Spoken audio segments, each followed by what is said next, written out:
There are entrepreneurs everywhere, not just in terms of different parts of the country, but also different parts of our communities. And you have to be intentional about figuring out a way to reach out to them. And our Rise the Rest team has done a pretty good job on that front. Over 40% of the investments we've made are female founders or founders of color, which is still not what it should be, but a lot better than it is in most parts of the venture capital industry. Business casual. Imagine for a moment the year 1985. The year that We Are the World by USA for Africa hit #1, along with Madonna's Like a Virgin.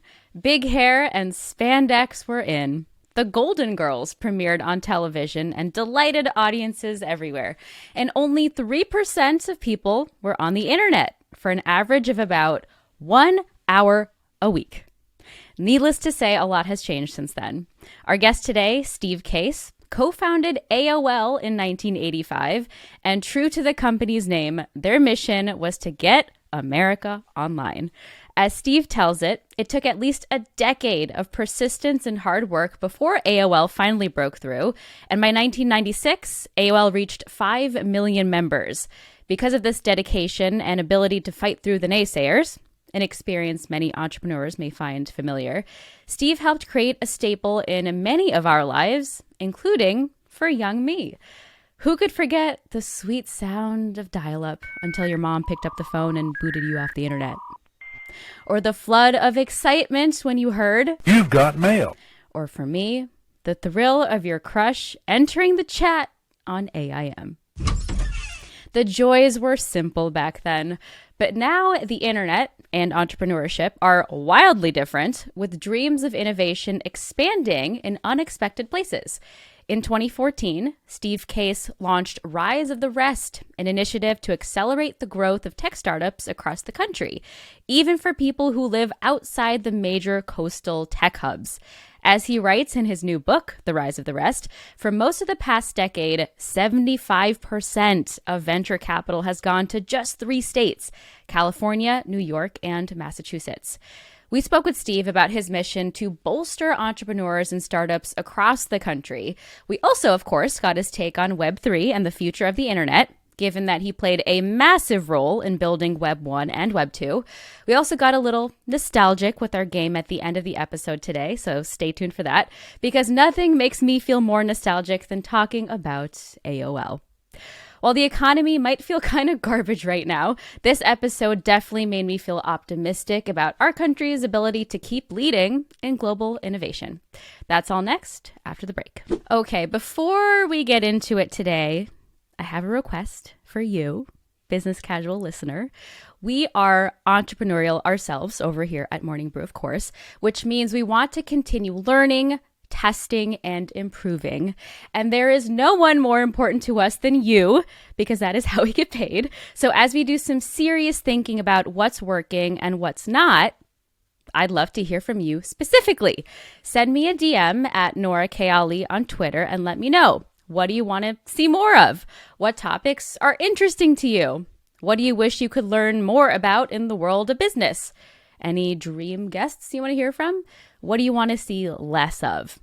You can also just DM me and tell me what you had for breakfast, because I actually want to get to know you. Just don't try to sell me any NFTs like most of the people in my DMs currently. Thank you, and let's get right to it. Steve, I'm really thrilled to be chatting with you, and there's so much to get to, but first and foremost, welcome to Business Casual. Excited to have you here. Great to be with you. Let's start with a quick little icebreaker. This is for a segment called OG Occupations. Steve, what was your very first job that you ever had, your OG occupation? Well, my very first job, it depends what you mean by real job. I scooped ice cream for a while, but no, my first job out of college, I worked for Procter & Gamble on marketing hair care products in Cincinnati, Ohio. I'm more interested in the ice cream scooping. Did you enjoy that? Not really. It was really hard. Your hands are probably always cold. After a summer of that, I think I wasn't so into ice cream for a while. But it's okay now. Yeah, look at you now. Okay, so let's get into a little bit of background. Our listener base is quite young, so most of them, a lot of them at least, were not born when AOL, America Online, was co-founded by you in the 80s. Can you describe sort of what the state of the internet was when you co-founded AOL in the 80s? Well, we started in 1985, and at the time, believe it or not, only 3% of people were online, and those 3% were online an average of 1 hour a week. So it was pretty early days, and we said we wanted to get America online. We were totally serious, and it took us a long time, really a decade, before we finally broke through. And that was one of the lessons I learned as an entrepreneur: the importance of persistence and perseverance. If you haven't, if you think it's important, never give up. Do you ever miss those days when we were only online for an hour a week? It's kind of frustrating now that we're constantly connected. Yeah, maybe we went too far the other way, particularly during the pandemic when essentially we were always on because there was no other way to really connect to people. I think those early days were exciting, just trying to figure out ways to create something that was easy to use, useful, fun, and affordable. I think there have been a lot of benefits. Obviously, the internet has given us in our lives, but also comes with it some frustrations for sure. Mm-hmm. So when you were building AOL, what did the skeptics say to you back then? And are there any parallels that you can draw to what skeptics are saying about Web3 and the future of the internet now? Well, in those early days, most people didn't really believe the internet was ever going to be a mainstream phenomenon. Most people thought it would be limited to kind of computer hobbyists, that the average person wouldn't see reasons to be online. In fact, it took us a number of years to even convince personal computer manufacturers to build communications modems into their computers, because they said, why would we add that as a cost to every computer when most people don't seem that interested in being connected? So there's a lot of those challenges that were there in the early days, and I think some of the Web3 kind of challenges are similar. There's a lot of people trying different things. We're in that phase of rapid experimentation, but it's going to take a while for things to settle out. And for sure, people, anytime there's some new revolution, if you will, people are going to be skeptical, and you just have to keep powering through. Even the work we've done more recently on trying to back entrepreneurs all over the country, trying to promote regional entrepreneurship, what we call Rise of the Rest.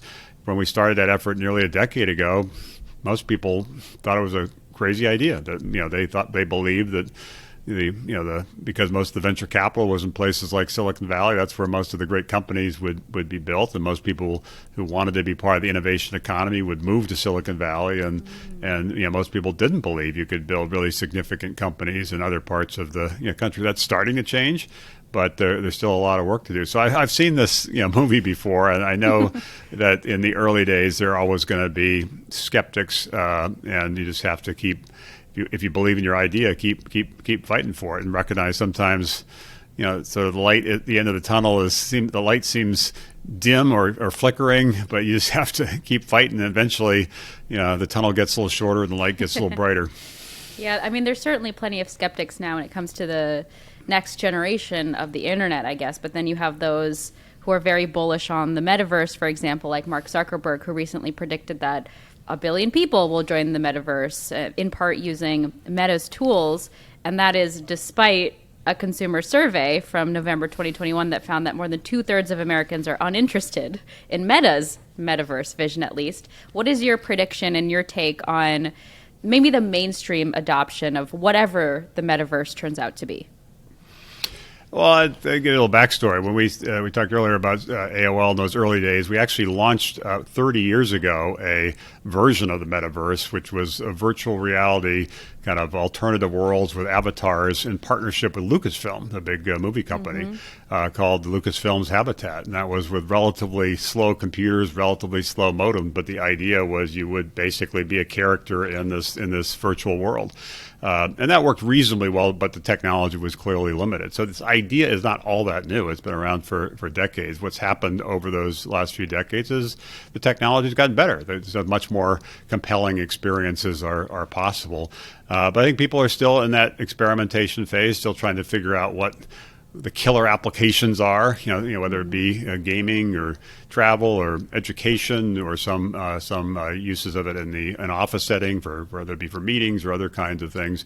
And I think it'll take a number of years before that all settles out. Although I would say, at least for me, in a couple of years where all of us were mostly remote, That felt a little bit living in a metaverse. You kind of were online, pretty much all day, because that was the way to conduct your business, conduct your lives. You weren't really very connected to real people. It was more in you're living in this virtual world, and I think that was.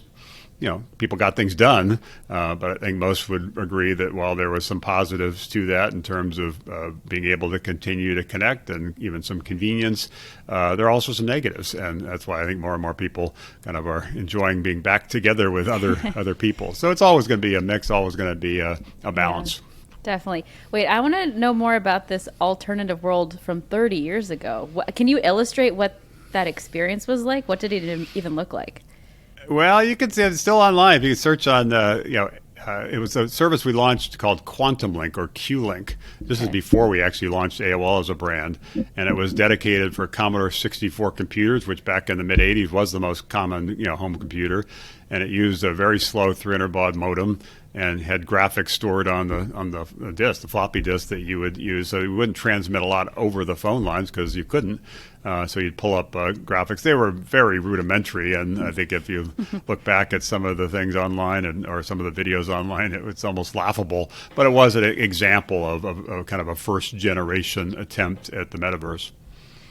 I'm going to have to check that out. That sounds kind of cool. If you were to start an internet company today, how would you go about doing that? What would be some of the key components you would want to include, given all your learnings over the decades? Well, I think it really depends on more specifically what you're trying to accomplish. I think we went through that first wave of the internet, trying to build the on-ramps, educate people why they want to get connected, create the services, the infrastructure to make that possible.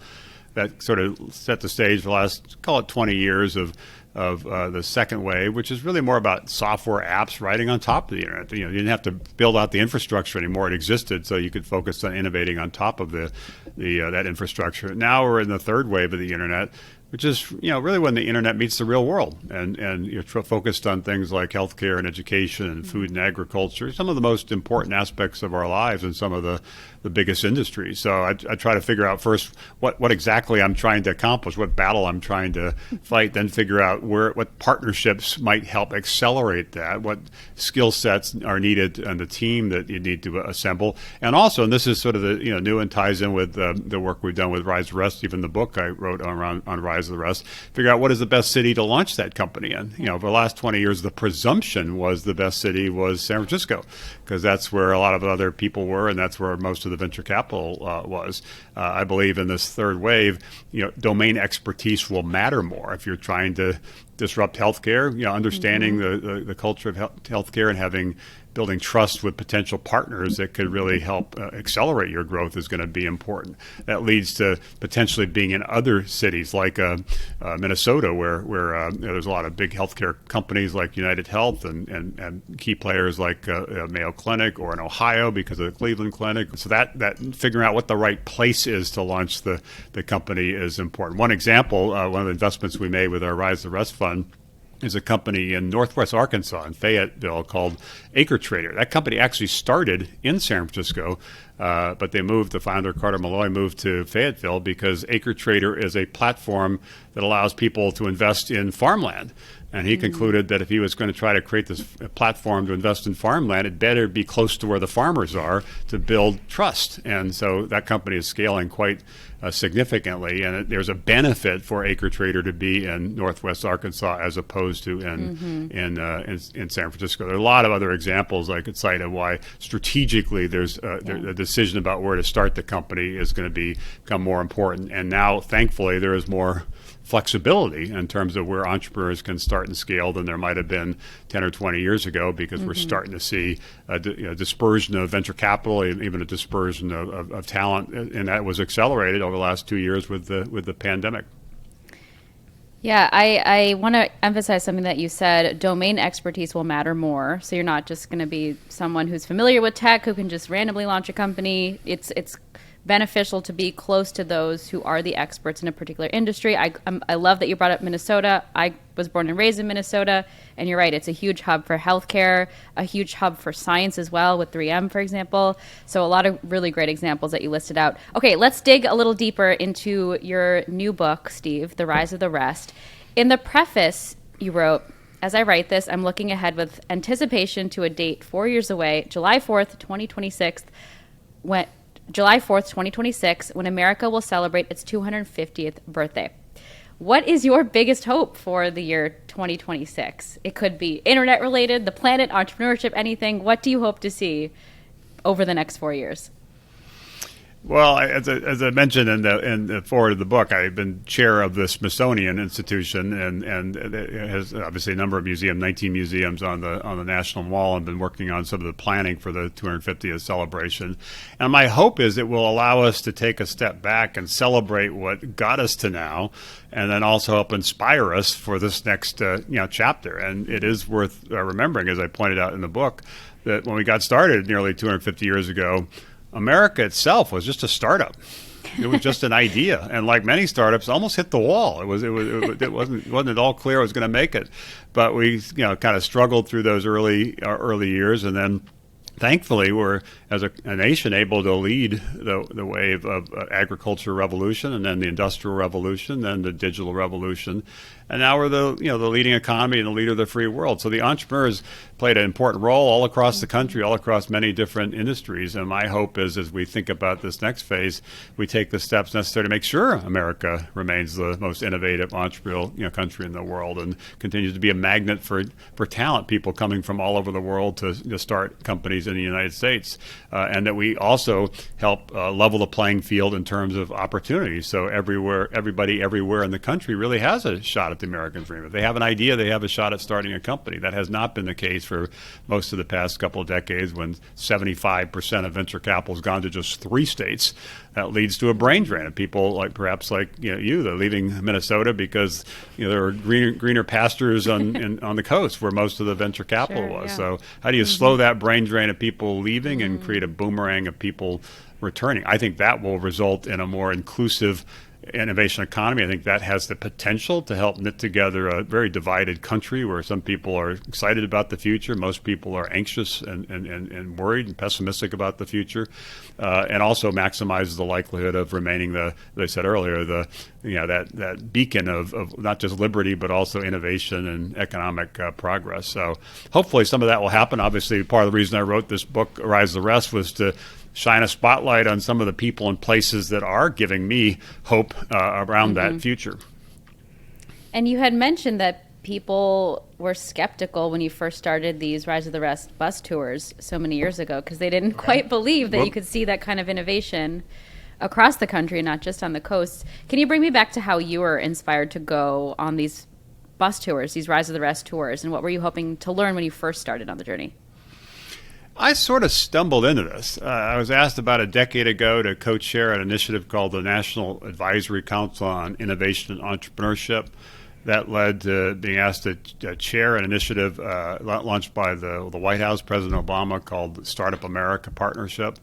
And I also was on the President's Jobs and Competitiveness Council and worked on policies specifically around innovation and entrepreneurship. So that really opened my eyes to a couple things. One is that while small business is critically important, almost the fabric of our communities, and big business, our largest companies, our Fortune 500 companies, are critically important as well, it's new companies less than 5 years, startups, that really create most of the net new jobs. So we need to focus more on startups. And I also learned, I didn't know at the time, some of those statistics I mentioned earlier, 75% of venture capital going to just 3 states. If you go beyond place and look at people, there's also some statistics I learned that were troubling, that women are 50% of the population, get less than 10% of venture capital. Black Americans are 13% of the population, get less than 1% of venture capital.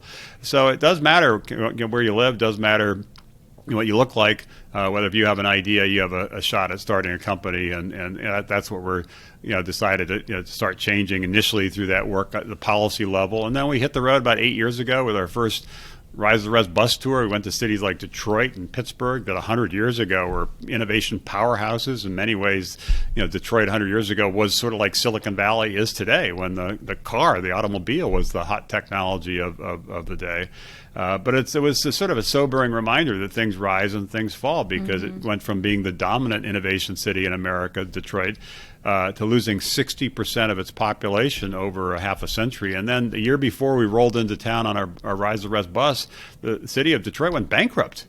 And now they're fighting their way back because they're backing entrepreneurs, particularly in the downtown Detroit effort. But that really inspired us to continue.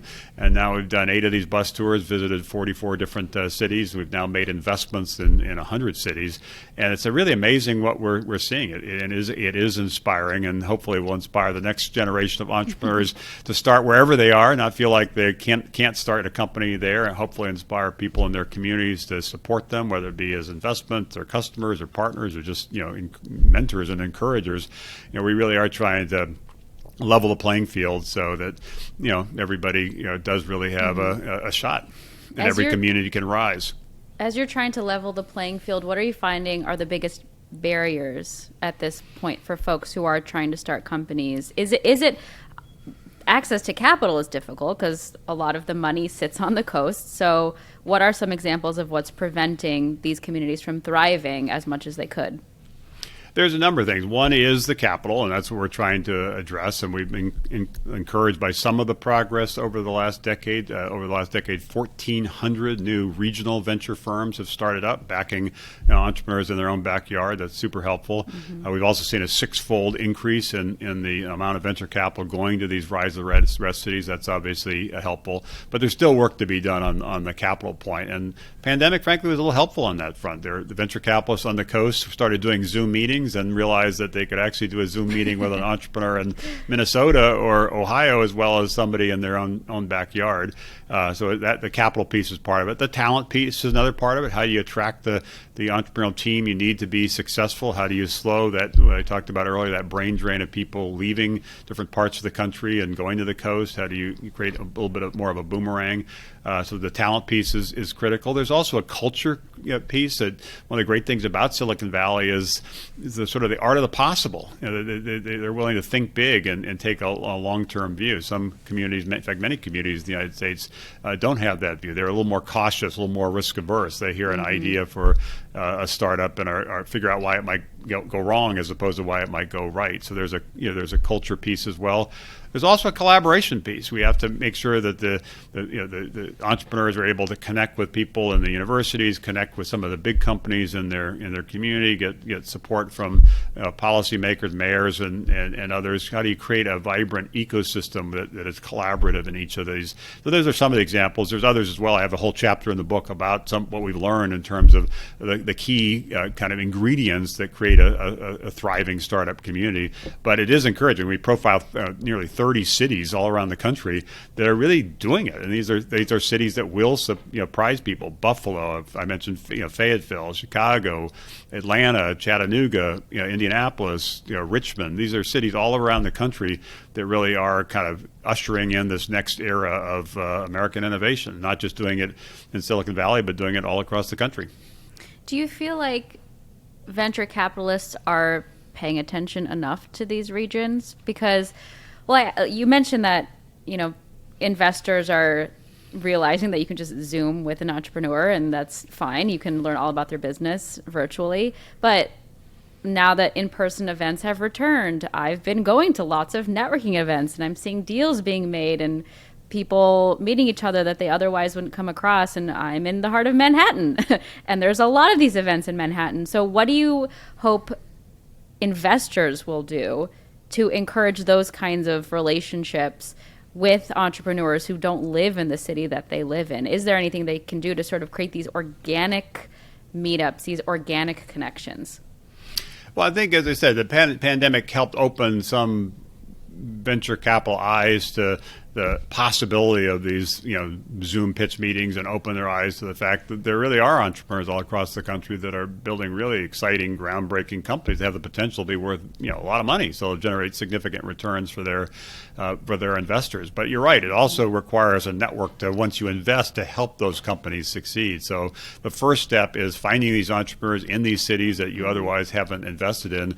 The second step is to learn more about what's happening in that particular industry, what's happening in that particular community, so you are able to provide help. There is some value, obviously, even in an increasingly remote world, to having boots on the ground and actually showing up and meeting people, just as you're saying, in Manhattan, kind of face to face. That's also a reason why the rise of the rest cities are cities.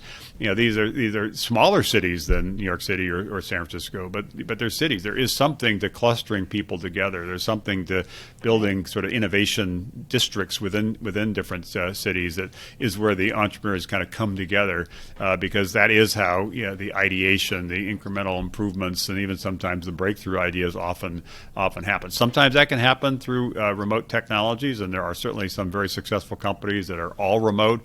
But I think there still is a lot of value to people being together, and that's true at a company level, and that's also true at a community, building a strong startup community in these rise of the rest cities. Definitely. One specific example that I wanted to point out from your book is the story of Jonathan Webb. He's an entrepreneur from Kentucky. He's working on his startup called App Harvest, and he's trying to, quote, turn coal country into a rich agricultural and energy-thriving territory with a 21st century story to tell. How is that particular story emblematic of the type of change that these entrepreneurs in lesser known parts of the country are trying to make in trying to upend how it's always been done in transforming coal country into something else? So Jonathan is a fabulous entrepreneur, and he had this bold idea, just as you described, of trying to create a new kind of agriculture company, and not do it in some of the usual places, but do it in a place that desperately needed jobs, which is are outside of Lexington, Kentucky, and what, as you said, it was kind of traditionally coal country, which has lost lots of jobs in the last half century, and frankly also lost a lot of hope. There are a lot of people that are really feeling like they're left behind. He decided to start the company there. So far, they've created 500 jobs there, which is, I think, surprised people in the community and given them that sense of possibility and that sense of hope. And part of the reason he was able to do that is because that particular location, about 70% of the U.S. population is within a 24-hour drive of where they're headquartered. So that allows them to get these fruits and vegetables to market quickly. So there's some strategic advantage to be in that particular city. Also, he's very focused on sustainability, and the way they designed it used 90% less water than traditional farming does. So there's all kinds of reasons why a company like App Harvest needs to be successful. Some of it is the impact they're having on their industry and moving to healthier, more sustainable approaches, and some of it's the impact they're having on a community that had been left behind, that was struggling, and now because of the success of App Harvest is starting to see real momentum and possibility. How did you find Jonathan? And I guess more broadly, how did you find the entrepreneurs you wanted to talk to and profile in this book? It's a mix. In Jonathan's case, he found us. He heard about what we're doing with Rise of the Rest and said he's gonna figure out some way to get in the door, and kept showing up until we finally listened to his pitch, and we made an initial investment. I think it was $100,000 just to kind of get him going, and he's now gone on to raise hundreds of millions of dollars and really built a pretty significant company. We also meet people when we're on the road in terms of the bus tours we've done. We do pitch competitions in each city and meet some fabulous companies. I remember one in Indianapolis, a company called 120 Water. The founder, Megan Glover, was concerned after the Flint, Michigan water crisis that her own family, her kids, might be drinking bad water. So tried to get her water tested, found out she couldn't. There was no real way to do it for an individual family. So she decided to start a company to do that. And now actually a number of cities have licensed her technology. And that, as I said, that company's in Indianapolis. They won our pitch competition there. Whenever our pitch competition in Chattanooga is a company called Freightwaves that does this Bloomberg data platform for the trucking and logistics industry. Most of the big trucking companies in America are based in Chattanooga, so that obviously is a great place to be. And then we also built a network of venture capitalists. We've co-invested now with 400 different venture firms all around the country, and they obviously send us some of the interesting companies because they want to co-invest with us, so the companies can be part of what we're building with the Rise of the Rest network. Mm-hmm. And I like what you had said before about trying to promote inclusivity and equity amongst the people who actually get investment from venture capitalists and other investors. And in 2020, your Rise to the Rest virtual tour had an equity edition to promote inclusivity. What came out of that? Do you feel like you achieved your goals in trying to promote inclusivity and equity within the realm of entrepreneurship and investing? Well, I think we made some progress. We did this national competition specifically for black founders and did that in partnership with Morgan Stanley and others, and really tried to shine a spotlight on these great entrepreneurs building great companies all across the country. And we ended up investing in, I think it was 6 of those companies. The winner of that particular pitch competition was a company called Reaply based in Chicago, which was focused on sort of recycling things, the circular economy, particularly in the office settings. There are a lot of products that are bought and not used by certain companies, or even certain departments in certain companies, or certain groups within hospitals, and Reaply really helps recirculate that so it gets put to a better use, which results in less waste. And founder there, Gary Cooper, has done a great job of building up that company. But it was just a great example of that there are entrepreneurs everywhere, not just in terms of different parts of the country, but also different parts of our communities. And you have to be intentional about figuring out a way to reach out to them. And our Rise the Rest team has done a pretty good job on that front. Over 40% of the investments we've made are female founders or founders of color, which is still not what it should be, but a lot better than it is in most parts of the venture capital industry. And that's because of the intentionality. When we are doing pitch competitions, we're really trying to reach out and to the broadest possible array of entrepreneurs. So there's still work to be done on place, trying to get more capital to different cities, and there's also still work to be done on people, trying to get more capital to the people who historically have not been getting the same access to venture capital. But I think we're making a progress, and hopefully, some people who read the Rise to the Rest book will be similarly inspired to do their part to help this next generation of entrepreneurs. I want to discuss some possible negative externalities to a city becoming attractive to entrepreneurs, maybe for the first time. One specific example, in your book, you mentioned Cincinnati's Over the Rhine district, and it was able to transform from one of the country's most dangerous neighborhoods into a, quote, revitalized and rebranded OTR that quickly became a magnet for entrepreneurs. But that region has also been at the center of some conversations around gentrification. There was a 73% drop in affordable housing in that region between 2002 and 2015. Is there a way for startups to thrive without coming at the expense of those existing communities? Are there some solutions to that issue? Well, I think it's multifaceted, but it starts with some of these neighborhoods like Over the Rhine OTR really were challenged, and figuring out ways to create more momentum there, so more people wanted to live there, and offices would open there, and restaurants would open there, and so forth. I think is very important. Obviously, the issue of gentrification then kicks in when a community has success, and some of the people who could afford to live there are unable to live there, which is why there needs to be more innovation around affordable housing. And some of that needs to come and is coming from governments, both at a national level and at more of a city and state level. But a lot of innovation I'm really quite encouraged by is, again, coming from the entrepreneurs who are building new kinds of companies that allow affordable housing to be manufactured in a much more cost effectively, and even different models in terms of shared ownership that can reduce the cost of access, and different ways to allow people to rent more flexibly. So it is important that as these neighborhoods, these communities change and start rising, we figure out ways to make sure people within those communities aren't left behind. Some of that is public policy, but a lot of that I think really will come from the innovation of entrepreneurs in these communities. Yeah, and while it's an exciting time for entrepreneurs, it's also obviously challenging given the macro environment we're in. Capital is not as easy to come by as it was, say, a few years ago, but specifically on inflation, which is at an all-time high. I would love to hear your take on what that means for entrepreneurs now, and maybe even broadly for the tech sector. What does the high inflation imply now and for the next few months or even years?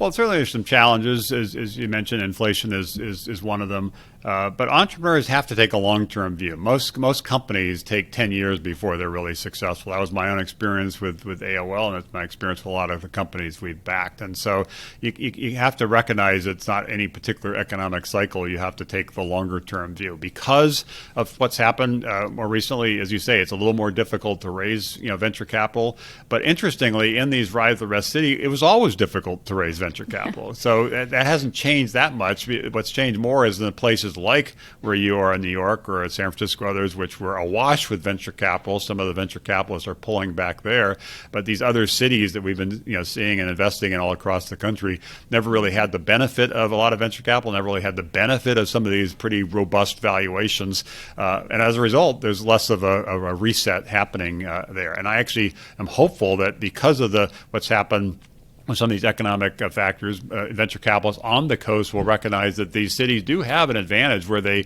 were able to raise $1 million, say, it can go a lot further. Office space is less expensive. Salaries are less expensive. It's easier and less more affordable for people to live in those particular communities. So that all bodes well, I think, for these Rise of the Rest cities. It could create an opportunity that has not really existed for quite some time. Mm-hmm. I know, just a way to use capital a little bit more efficiently. I think we could all do that in our lives. Okay, Steve, before we let you go, we have a fun segment. It is called Shoot Your Shot. So I would like to know, Steve, what is your moonshot idea? This is your wildest ambition, your biggest dream. It could be personal, professional. It is your chance, Steve, to shoot your shot. So go for it. Well, the easy answer is what we're talking about, which is how you level the playing field around entrepreneurship and Rise of the Rest. But the other one I'd say, just a little bit different topic, is as chair of the Smithsonian, I've been really focused on trying to create a virtual Smithsonian, not just assume people are going to come to Washington, D.C. to visit our museums in person. We want to go to them and have the Smithsonian be in every home and every classroom. And we've made some progress on that, but there's still a lot of work to be done. Awesome. I love that. Okay, very last thing, Steve. It's a game. Are you down for playing a quick game? It's All very right. easy. Okay, this is called Bullish or Bearish, and this is the Nostalgia Technology Edition. It's just a nod to AOL. I grew up on AIM. What can I say? Wait, by the way, what was your screen name on AOL Instant Messenger? I had several. Obviously, since I was Your one of the favorite first one. users, it was Steve. But I also had Steve C and Steve Case and other versions. And when AOL got successful, I had to keep adding new ones because my email was getting barraged. Every time I had a welcome email to every new AOL customer from welcoming to the service, and it worked pretty well in the early days. But when we had tens of millions of people, a lot of people clicked on reply, and so at one point we had actually dozens of people who were in charge of what was called the Steve Case mail, just trying to keep up with the responses. So, but it was fun. The original Steve on AIM. I was Nora Girl, spelled Gurl. Pretty good, I got to say. I didn't have to tack on any numbers to that. One of the OGs. Okay. All right. So this is Bullish or Bearish. Like I said, Nostalgia Technology Edition. So I'm going to give you the thing, the technology, and you have to tell me at the time, were you bullish or bearish on that thing? Okay. First up, Tamagotchis. For our listeners who don't know, these were handheld digital pets. I was bearish. Turned out more popular than I would have expected. Really? You didn't have one? Your family members didn't have any? Some of the kids had them, but I wouldn't have thought that would have been a phenomenon it ended up being. Well, they launched 26 years ago.